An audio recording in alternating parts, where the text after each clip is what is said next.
Sir. ஐயா உங்களுடைய கையில கள்ளிமுள்ளியா வச்சிருக்கீங்க. ஆமா. ஐயாவுடைய கையிலும் கள்ளிமுள்ளியா இருக்கு. ஆமா. ஐயா சொல்லுங்க இதனுடைய மருத்துவ பயன்கள் என்ன?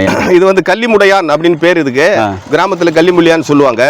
இது வந்து பாத்தீங்கன்னா இதுல கள்ளிமுடையான்ல இது ஆண் வகை. இது பெருசு.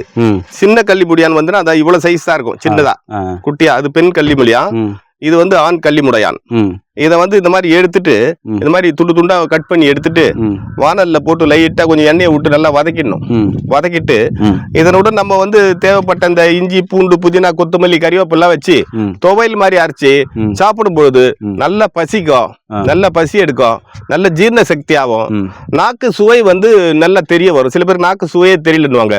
அந்த நாக்கு சுவை அரும்புகள்லாம் நல்லா தூண்டி வேலை செய்ய வச்சு சுவை நன்றாக தெரியும். அப்படிப்பட்ட ஒரு அருமையான மூலிகை தான் அந்த கள்ளிமுடையான் என்று சொல்லக்கூடியது. இது சாப்பிடலாங்களா? சாப்பிடலாம், பச்சையாவே சாப்பிடலாம். நீங்க சாப்பிட்டு காமிங்க. ஒன்றும் பிரச்சனை கிடையாது. என்ன டேஸ்ட்ல இருக்கு ஐயா? ஆமா, இந்த பாருங்க. என்ன டேஸ்ட்ல இருக்குங்க ஐயா? இது லைட்டா உப்பு கலந்த ஒரு டேஸ்ட். தண்ணீர் டேஸ்டும் இருக்கும், லைட்டா உப்பு கலந்த டேஸ்டும் இருக்கும். இந்த பாருங்க, இந்த காய் இந்த மாதிரி தான் வரும், நீட்டமா வருது, வெடிச்சு கொட்டி போயிருக்கு இந்த விதை. இந்த காய் இப்படிதான் வரும்.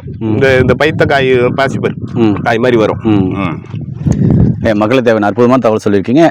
ரொம்ப ரொம்ப நன்றிங்க ஐயா. நன்றி சார்.